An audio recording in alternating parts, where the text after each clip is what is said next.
에, 오늘 우리가 함께 이제 좀 살펴보게 될 사람은 야곱입니다. 야곱은 아마 여러분들도 이미 많이 들어서 알고는 있을 겁니다. 그렇다면 혹시 여러분들은 야곱에 대해서 어떤 생각을 가지고 계십니까? 야곱이라는 이름을 들었을 때 여러분들은 어떤 생각을 떠오르고 또 내가 알고 있는 이 야곱이라는 사람은 어떤 사람일까? 한번 생각을 좀 해보는 것이 중요합니다. 보통 대개 성경에 많은 인물들을 좀 살펴보면 대다수는 이제 긍정적으로 평가가 되어집니다. 성경 속에 기록되어진 정말 나쁜 인물이 아닌 이상은 대다수는 하나님의 그 뜻과 또 하나님의 약속을 성취해가는 인물들이 주로 이제 기록되어져 있습니다. 그래서 성경의 많은 인물들이 이제 긍정적으로 평가가 되어지지만 야곱에게 있어서는 그렇게 긍정적인 평가만 하는 것은 아니다라는 생각도 좀 들기도 합니다. 왜냐하면 제가 야곱에 대해서 제일 처음 딱 들었을 때, 제가 야곱에 대해서 순서를 맡았을 때 딱 떠오르는 생각이 뭐냐면 야곱, 긍정적인 의미보다는 약간 좀 부정적인 그런 생각이 좀 많이 들었습니다. 저는 개인적으로 야곱이라고 생각하면 약간 사기꾼이라는 생각이 좀 많이 듭니다. 왜냐하면 여러 가지 이유가 있겠지만 이제 같이 나중에 좀 살펴보게 되겠지만 그 야곱의 인생 가운데 제일 먼저 떠오르는 생각들이 뭐냐면 사기치고 속이고 복을 받았다라는 생각 때문에 좀 야곱을 생각을 하면 좀 약간 사기꾼이라는 그런 느낌을 좀 과거에는 많이 좀 가지고 있었습니다. 그래서 야곱은 좀 출생부터 좀 남다르다라는 것을 우리가 볼 수 있습니다. 이삭이 그의 아내 리브가가 임신하지 못하자 이삭이 여호와 하나님께 기도를 하게 되고 그 기도의 응답으로 리브가가 이제 임신을 하게 됩니다. 근데 그 태 속에는 두 명의 아들들이 있었고 태 속에서부터 싸웠다라고 오늘 성경은 기록을 하고 있습니다. 그리고 이 싸우는 두 아들들을 향해서 하나님께서 어떻게 말씀을 하시냐면 창세기 25장 23절에 보시면 이렇게 표현합니다. 두 국민이 내 태중에 있구나. 두 민족이 내 복중에서부터 나누이리라. 이 족속이 저 족속보다 강하겠고 큰 자가 어린 자를 섬기리라. 그러니까 에서가 야곱을 섬기게 될 것이다 라는 그런 말씀을 하나님께서 주셨습니다. 야곱은 이 예언의 말씀대로 하나님 앞에 순종하며 열정적으로 그렇게 살았을까요? 우리가 알고 있는 야곱은 최소한 그렇게 살지 못했습니다.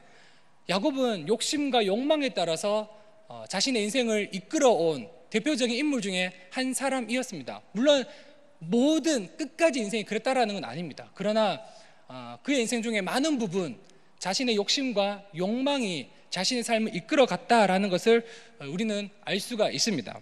그래서인지 많은 성도들이 야곱에 대해서 생각을 좀 할 때는 딱히 이야기도 잘 하지 않을 뿐더러 좀 부정적인 이야기도 하기도 합니다. 만약에 우리가 아브라함에 대해서 어떻게 생각하십니까? 라고 얘기하면 믿음의 조상 아브라함, 그리고 이삭을 이야기하면 아브라함과 이삭이 갔던 그 어릴 때 그 사건들을 보면서 참 믿음이 대단하다라는 생각을 합니다. 그러면 야곱은 어떻습니까? 라고 하면 야곱 좋지요. 아브라함의 하나님, 이삭의 하나님, 야곱의 하나님, 이런 식으로만 표현이 되어집니다. 그래서 야곱을 좀 생각을 할 때는 좀 그런 긍정적인 평가보다는 부정적인 평가들도 다소 섞여 있다라는 것을 미리 좀 말씀을 드리면서 같이 좀 이야기를 나누기도 합니다. 먼저 우리 3번을 이제 지나가면서 구체적인 그의 삶을 좀 들여다보면 태 속에서부터 싸운 싸움은 어떻게 됩니까? 크면서 속임수와 어리석음의 반복 현상으로 계속해서 나타나고 있습니다. 성장한 후에 형 에서의 장조건을 가져오기 위해서 그는 상황을 교묘하게 이용하고 있는 것을 우리는 알 수가 있습니다. 사실 장자권은 사고 팔 수 있는 것이 아닙니다. 남에서부터 얻을 수밖에 없는 그런 것이죠. 그럼에도 불구하고 야곱은 팥죽으로 배고픈 형 그 에서에게 장자의 명분을 팔 것을 요구합니다. 물론 이것을 쉽게 생각한 에서의 잘못도 크지만 그의 이름처럼 뒤꿈치를 잡은 자처럼 장자에 대한 집착이 오랜 시간 그의 마음속을 지배하고 있었다라는 생각도 우리는 이 사건을 통해서 충분히 알 수가 있습니다. 결국 이 사건은 27장에서 절정을 이루게 됩니다. 결국 장자가 받아야 될 축복을 모친 리브가와 연합하여 작전을 짜서 눈 어두워 잘 보이지 않는 그의 아버지 이삭을 속여서 축복을 이제 가로채게 됩니다. 결국 이러한 속임수와 음모의 칼은 자신에게로 돌아와 결국 고향 땅을 떠나게 되는 그런 일들이 이제 발생하게 되는 겁니다. 방랑 생활을 이제 시작하게 되었다라는 것이죠. 뒤에 나오지만 결국 야곱은 자신의 삶에 대해서 훗날 이렇게 표현을 합니다. 나의 나이가 얼마 못 되니 우리 조상의 나그네 길의 세월에 미치지 못하나 험악한 세월을 보내었나이다 라고 창세기 47장은 그렇게 기록을 하고 있습니다. 이런 야곱의 삶에서 오늘 우리가 주목해야 될 것은 단순히 그의 개인적인 삶을 통해서 보여지는 그 관점도 중요하지만 아브라함과 이삭에게 주신 보다 큰 하나님의 약속의 말씀을 중심으로 좀 야곱을 살펴보면 좋을 것이다 라는 생각을 가지고 있습니다. 어쨌든 이제 그 야곱의 고달픈 인생이 이제 시작되어지게 됩니다. 분노한 그 형을 피해서 바단 아람에 살고 있는 외삼촌 라반의 집에 이제 가게 되는 야곱을 우리는 만나게 됩니다. 브엘세바를 떠나서 하란으로 향하던 중에 해가 지고 한 곳에서 돌을 베개 삼아 누워 자는데 꿈을 꾸게 됩니다. 여기서 그 유명한 사닥다리 사건이 이제 나타나게 되는 겁니다. 그 꼭대기는 하늘에 닿았고 하나님의 사자들이 그 위에 오르락 내리락하고 심지어 여호와께서 그 위에 서서 말씀하시기를 어떻게 말씀하시냐면 창세기 28장 13절 15절 우리가 좀 전에 읽었던 그 말씀입니다. 제가 다시 한 번 더 읽어드리도록 하겠습니다.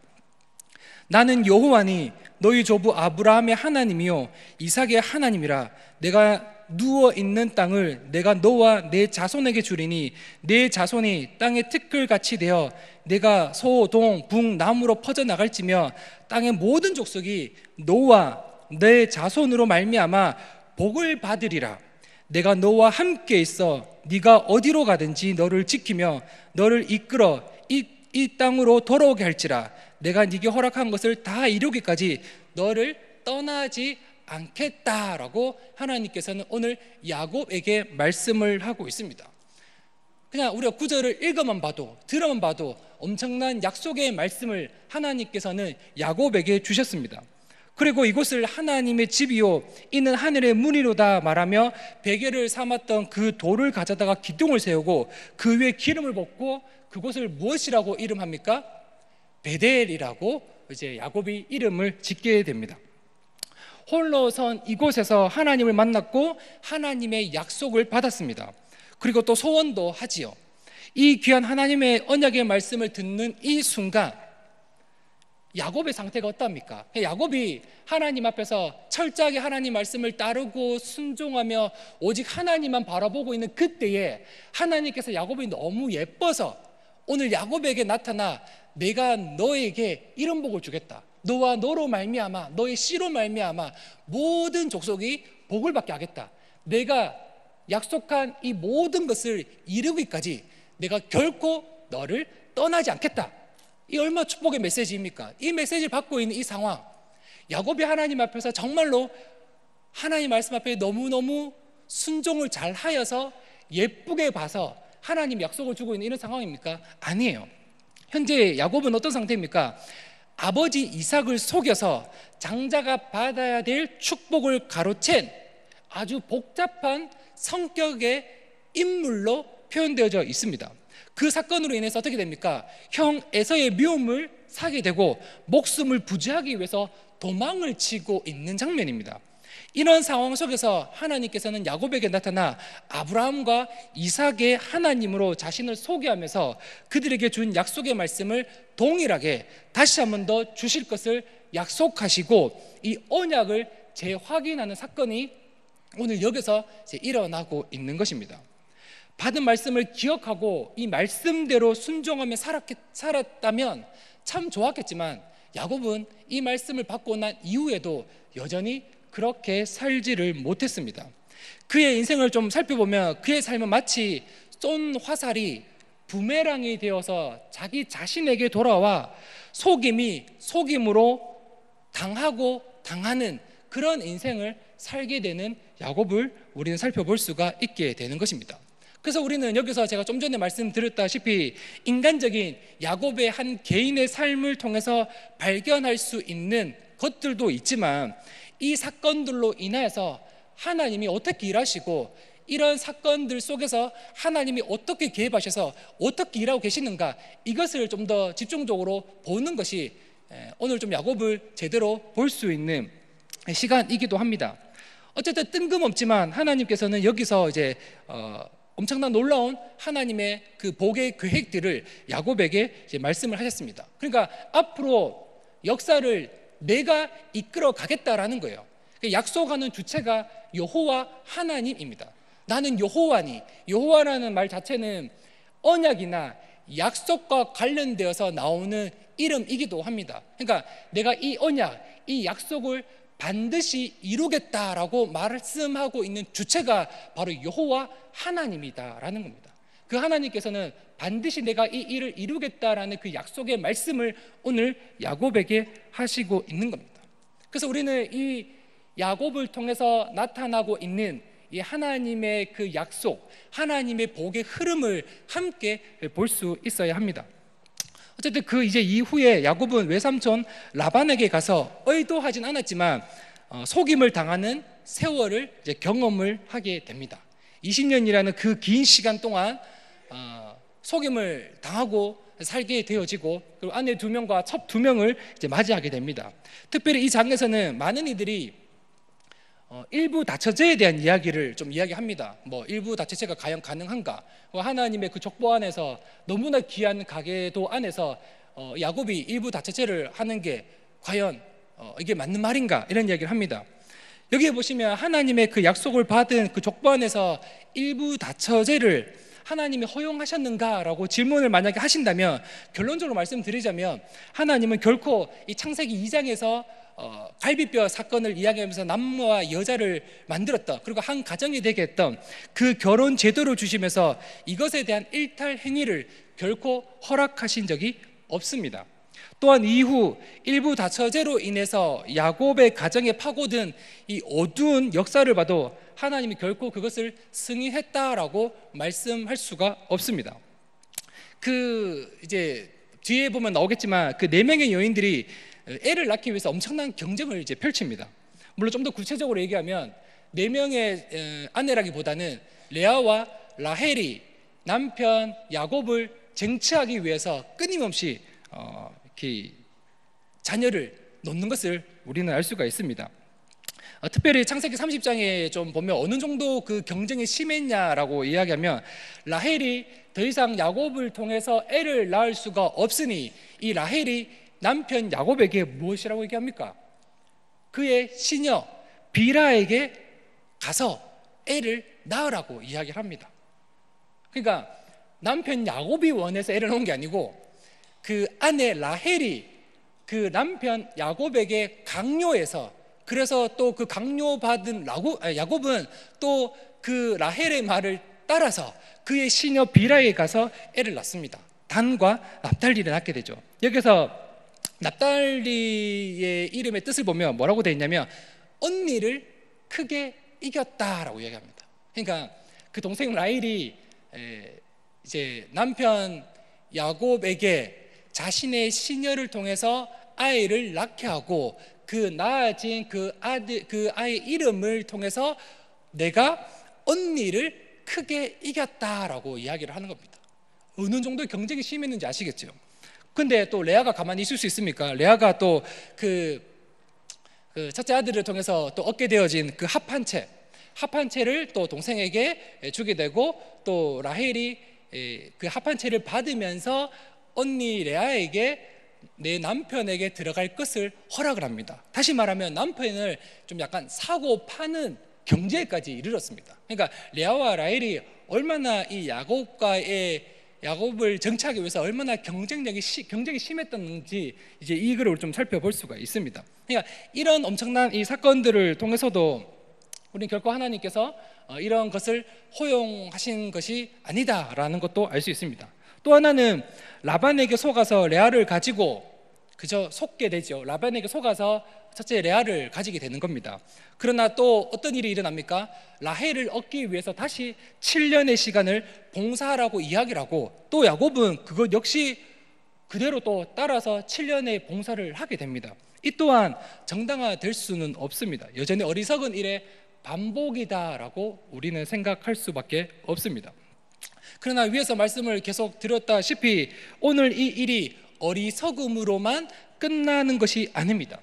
하나님께서는 이 야곱의 이 어리석은 일들을 통해서 장차 이스라엘의 12지파가 되어지는 기초로 오늘 이것을 다시 사용하시고 역사를 이어가는 것을 우리는 알 수가 있습니다. 우리는 여기서 이 야곱을 통해서 일하시는 하나님의 놀라운 그 계획을 우리는 같이 살펴볼 수가 있게 되어집니다. 어쨌든 이렇게 외삼촌 라반의 집에서 속고 속이는 상황들을 통해서 아이들을 낳지만 야곱은 여전히 인간적인 방법으로 이 모든 상황들을 헤쳐나가려고 하고 있습니다. 이때까지도 라반의 집에서 속고 속임을 당하는 이런 상황 속에서도 여전히 야곱은 자신의 방법대로, 자신의 개인적인 그 인간적인 방법대로 계속해서 모든 삶을 이끌어가고 있는 것도 우리는 알 수가 있습니다. 그런 중에 이제 하나님이 더 이상 야곱을 이대로 둬서는 안 되겠다라고 생각을 하셨던 거죠. 그래서 이 야곱을 그대로 내버려 두지 않으시고 돌아갈 때가 되었다라고 구체적으로 이제 뜻을 보여주십니다. 그게 바로 31장에 이제 나타납니다. 그리고 그 후에 야곱은 어떻게 됩니까? 여전히 이 라반의 품에서 떠날 때에 여전히 외삼촌 라반을 속이면서 도망가게 됩니다. 그러니까 하나님의 약속의 말씀을 받았음에도 불구하고 하나님의 말씀 앞에 순종하고 따랐다기보다는 여전히 자신의 방법대로 이 외삼촌 라반을 속이면서 도망을 가게 됩니다. 근데 이 라반은 또 어떻게 됩니까? 또 끈질기게 또 야곱을 따라옵니다. 라반도 어지간한 성격의 인물이 아닙니다. 그래서 속고만 있을 수가 없었던 거죠. 그렇기 때문에 이 라반도 이 속은 사실을 알자마자 야곱을 잡으러 끝까지 쫓아갑니다. 그러나 그때 하나님께서는 이 라반에게 나타나서 둘의 그 충돌을 막으시고 하나님의 뜻을 이제 알려줍니다. 그리고 이제 야곱은 이제 라반과의 관계가 해결되어지고 이제 편안히 이제 가나안 땅으로 발길을 이제 돌리게 됩니다. 그러나 야곱에게 있어서 라반이라는 큰 문제도 문제였지만 더 큰 문제가 무엇이었습니까?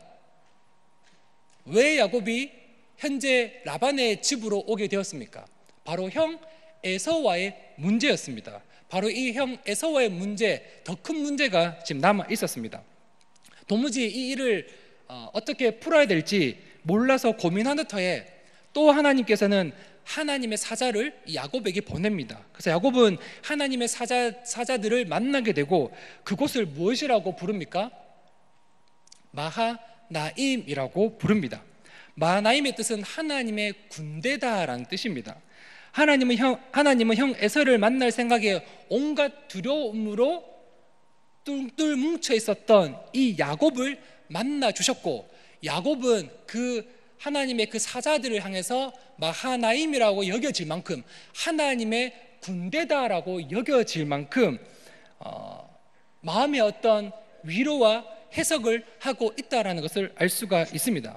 그러나 그럼에도 불구하고 하나님께서 하나님의 사자들을 보내었고 또 그것이 하나님의 군대로 지금 불안하고 염려되고 힘들고 어려운 마음 가운데 하나님의 군대라 여겨질 만큼 얼마나 큰 위로가 되고 힘이 되고 도움이 되겠습니까? 스스로가 하나님이라고 부르면서 하나님의 군대가 나와 함께 하는데 내가 무슨 염려가 있고 무슨 걱정이 있고 무슨 어려움이 있겠습니까? 하물며 문제가 있다고 한들 하나님의 군대가 나와 함께 하는데, 즉 하나님이 나와 함께 하시는데 내가 어떤 문제인들 그 앞에서 숙이며 포기할 수가 있겠습니까? 그럼에도 불구하고 야곱은 여전히 인간적인 방법으로 에서와의 문제들을 해결하려 하고 있다라는 것을 우리는 알 수 있습니다. 그 방법이 무엇이었습니까? 바로 선물 공세였습니다. 야곱이 라반의 집에 있으면서 이제 얻게 되어진 수많은 그 선물들을 가지고 이제 형 에서와의 관계들을 해결하려고 하는 그 모습을 우리는 볼 수가 있는 겁니다. 자신의 사자들을 먼저 보내지요. 야곱은 먼저 가지 않습니다. 자신의 어떤 측근들을 먼저 보내어지게 되고, 그리고 온갖 선물들을 가지고 공세를 펼칠 계획을 세우고 그대로 진행을 하게 됩니다. 그러나 여전히 불안하고 답답한 마음은 어쩔 수가 없었습니다. 그리고 뭔가 너무 두렵고 떨리니까 이제 야곱이 채택했던 방법이 무엇이었냐면 기도입니다. 기도. 여기서 야곱이 얼마나 진정성을 가지고 하나님 앞에 엎드려 기도했는가는 이제 의구심이 듭니다. 뭔가 진정성이 부족해 보이는 그런 이제 기도의 방법을 채택을 하고 이제 기도를 하게 됩니다. 불안한 마음에 이전에 받은 하나님의 약속을 핑계 삼아서 도와줄 것을 기도합니다. 특별히 32장 12절에 보시면 내 씨로 바다에 셀 수 없는 모래와 같이 많게 하겠다라고 이야기를 합니다. 그러니까 자신의 대가 여기서 끊어지지 않겠다라는 거죠. 자신을 통해서 후손들이 계속해서 일어나게 될 것이고, 그 후손들이 바다의 모래와 같이 엄청나게 많을 거다라는 이 엄청난 약속의 복의 약속을 가지고 이제 기도를 하는 겁니다. 근데 여기서 놀라운 것이 무엇이냐면, 야곱은 지금 개인적으로 끊임없이 개인의 방법과 인간적인 방법을 채택해서 일을 해결하고 있습니다. 그러니까 오늘 기도의 내용을 보시면 이전에 자신에게 주신 그 하나님의 약속과 말씀을 다 기억을 하고 있다는 거예요. 하나님의 약속과 말씀을 기억함에도 불구하고 실제적인 그의 삶은 하나님의 약속의 순종이 아닌 바로 자신의 인간적인 가치관에 따른 방법을 채택을 하면서 살아가고 있다라는 겁니다. 만약 이 말씀을 기억하고 이 말씀을 알고 있었다면 야곱이 계속되어진 그 인간의 방법이 아니라 철저하게 하나님께 기도하고 묻고 하나님 말씀 앞에 순종하고 따랐다면 아마도 좀 더 빨리 모든 일들이 수월하게 진행되었을지도 모릅니다. 그러나 야곱은 그 매 순간순간마다 계속해서 자신의 방법, 자신의 생각대로 행동하고 판단하고 일을 진행시켰기 때문에 일이 계속해서 꼬여서 일이 진행이 되고 있는 것입니다. 기억하고 있었음에도 불구하고 여전히 이 불안한 마음에 자신의 계획대로 형 이제 에서를 이제 맞이할 준비를 하고 있습니다. 그렇게 이제 모든 사람들을 다 먼저 이제 보냅니다. 다 보내고 난 이후에 그럼에도 불구하고 계속 불안한 거죠. 사자들을 보내고 세 갈래로 나누어서 선물 공세를 보내고 자녀들을 다 보냈음에도 불구하고 여전히 불안한 겁니다. 그런 불안한 마음을 가지고 마침내 이제 혼자 있게 되어지는 거죠. 그리고 혼자 있는 그때에 야곱이 한 사람과 씨름하며 축복하지 않으면 절대 놓아주지 않겠다라는 고집 피우는 사건이 발생을 하게 됩니다. 결국 이 상대방은 놓아주지 않는 이 야곱에게 환도뼈를 쳐서 골절까지 냈지만 그 끈질긴 야곱으로 인해서 이름을 묻게 되고 답을 하고 그리고 그 이름이 바뀌는 그 유명한 사건이 나오고 있습니다. 야곱에서 무엇으로 바뀝니까?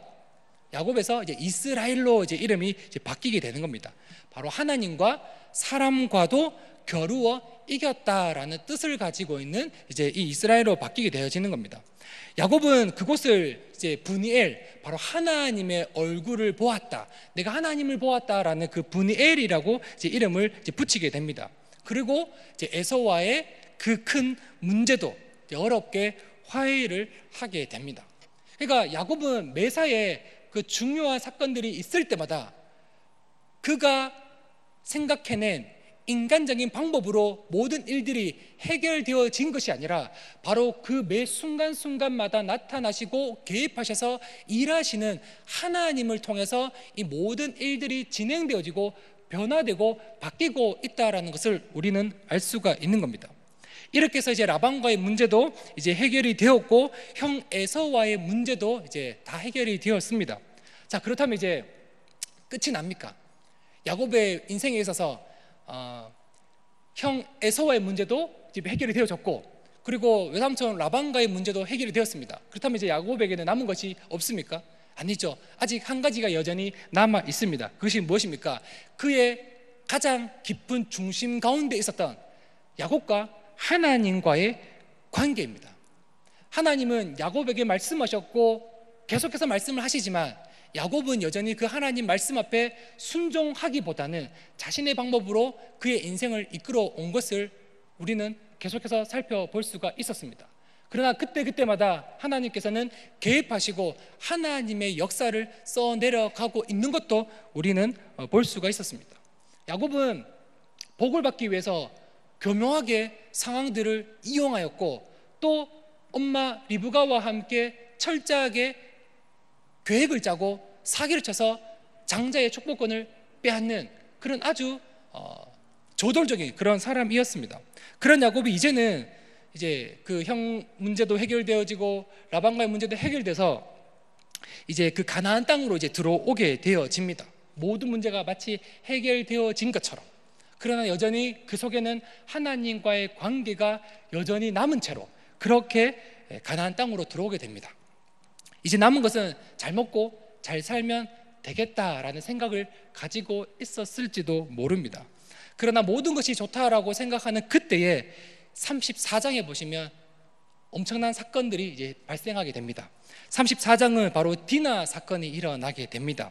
디나 사건으로 인해서 이 34장은 피비린내 나는 현장으로 바뀌게 되어집니다.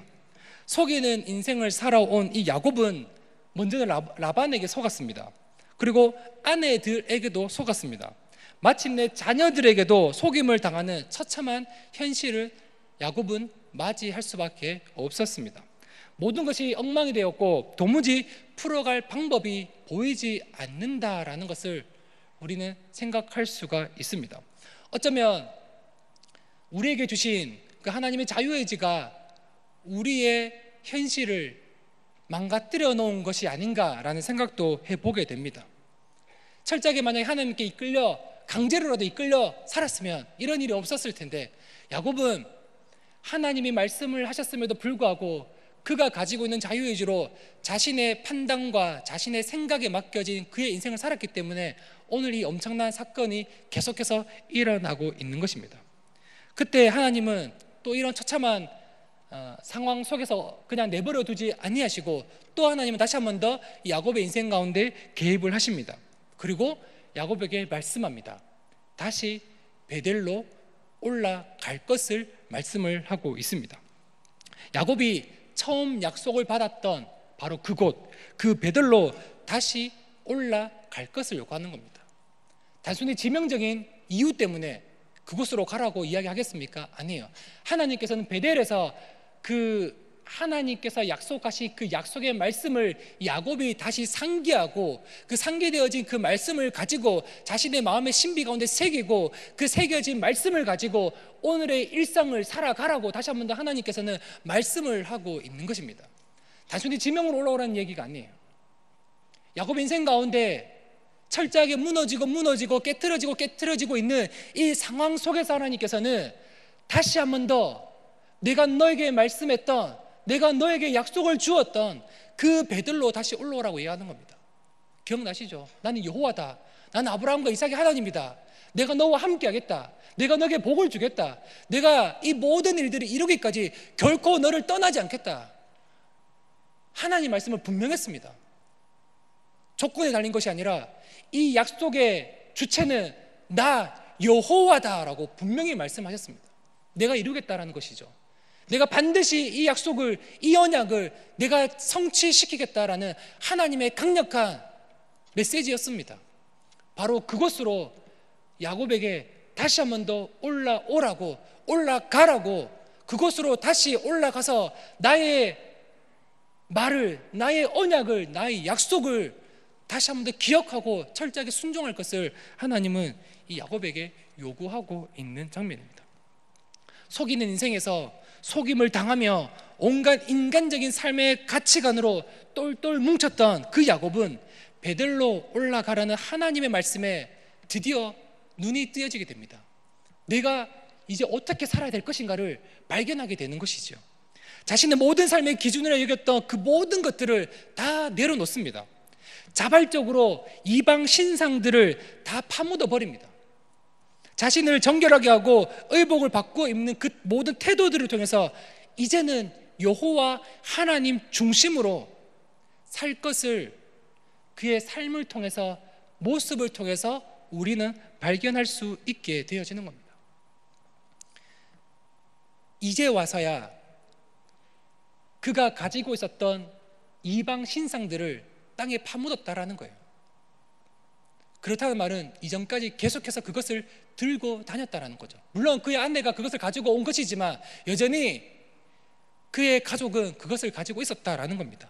그래서 이 야곱은 하나님 앞에서 먼저는 이방 신상들을 다 땅에 파묻어버리고 의복을 바꾸어 입고 하나님 앞에 정결의식을 통해서 하나님만 보겠습니다라는 중심의 변화가 일어나기 시작한 것을 우리는 알 수가 있는 겁니다. 그리고 베델에 도착해서 그것을 엘 베델, 바로 베델의 하나님이라고 표현을 하지만 다시 한 번 더 뒤에 이제 베델로 다시 부르는 그 사건들을 우리는 알 수가 있습니다. 그리고 하나님은 그곳에서 다시 야곱에게 나타나시면서 그에게 복을 주시며 내 이름이 야곱이지만은 내 이름을 다시는 야곱이라 부르지 않겠고 이스라엘이 네 이름이 되겠다라고 확실하게 말씀을 하십니다. 그리고 다시 한 번 더 약속의 말씀, 바로 언약의 말씀, 복의 말씀을 다시 한 번 더 합니다. 35장 11절에서 12절 말씀입니다. 35장 11절 12절 한번 찾아보시겠습니다. 35장, 창세기 35장 11절에서 12절입니다. 창세기 35장 11절에서 12절을 같이 한번 읽어보도록 하겠습니다. 창세기 35장 11절 12절 같이 읽도록 하겠습니다. 시작. 하나님이 그에게 이르시되 나는 전능한 하나님이라. 생육하며 번성하라. 한 백성과 백성들의 총회가 내게서 나오고 왕들이 내 허리에서 나오리라.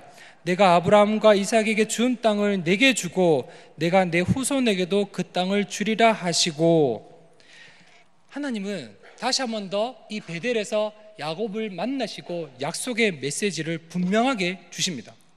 베델에서 말씀하신 그 하나님, 다시 베델에서 말씀하고 계시는 그 하나님, 그리고 야곱은 더 이상 뒷발꿈치를 잡은 자가 아닌 이스라엘로 이제 살아가게 되는 겁니다. 이 약속의 말씀을 이제 받은 그 시기를 좀 살펴보면 여러 가지 사건들이 또 일어나게 되었습니다.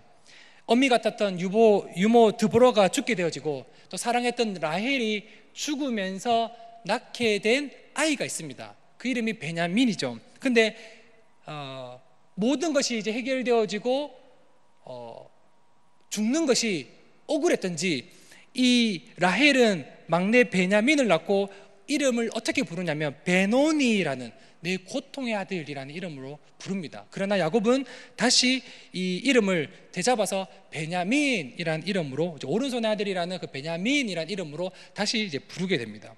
그리고 어떤 사건이 있었습니까? 첫째 아들이 루벤이 빌하와 통간을 하게 되는 소식을 듣는 등 야곱에게 있어서는 감당하기 힘든, 심적으로 감당하기 힘든 여러 사건들이 동시다발로 터졌습니다. 그래서 야곱은 이 모든 사건들로 인해서 낮아지는, 철저하게 자신의 자아가 계속해서 낮아진 사건들을 우리는 볼 수가 있는 겁니다. 심적 어려움이 이 벼랑 끝까지 몰려가게 되고, 그 순간 야곱은 자신의 어떤 인간적인 방법을 채택해서 또다시 그곳을 벗어나려고 했던 것이 아니라 바로 자신의 삶을 겸허하게 표현할 수 있었던 사람이 되어집니다. 제가 제일 처음에 읽어드렸던 49장, 험악한 세월을 보내었다라는 표현을 할 만큼 그는 성숙한 사람이 되어 있었습니다. 그리고 장차 유다를 통해서 메시아가 올 것을 예언하는 등 믿음의 조상의 대열 가운데 들어가는 것을 우리는 알 수가 있는 겁니다. 사람들이 훗날 그렇게 부릅니다. 아브라함의 하나님, 이삭의 하나님, 야곱의 하나님이라고 하나님을 향해서 그렇게 이제 부르게 되는 것입니다.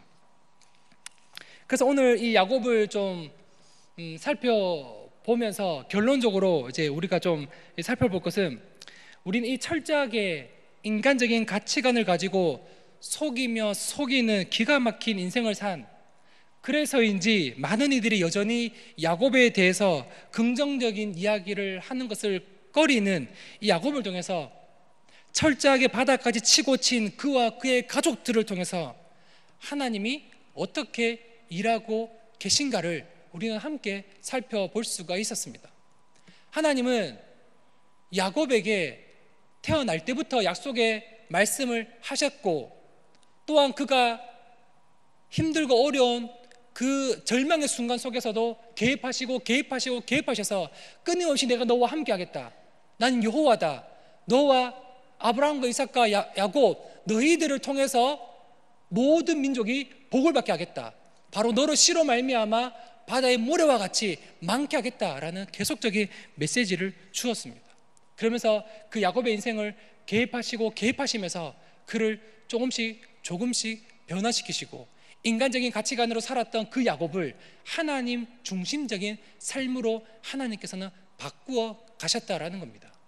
그리고 그의 인생을 통해서 어찌 보면 부정적인 면이 많이 드러나 있고, 여전히 말을 듣지 않고 자신의 멋대로 살았던 그 야곱이었지만, 하나님께서는 그 매 순간순간마다 개입하셔서 하나님의 역사로 바꾸셨고, 그의 어지러진 그 모든 것들을 통해서 하나님은 새로운 것들로, 좋은 것들로 바꾸어서 계속해서 일을 진행하고 계신 것을 우리 오늘 야곱의 인생과 또 야곱을 통해서 일하시고 역사하신 그 하나님을 새삼스럽게 우리는 발견할 수가 있었던 겁니다.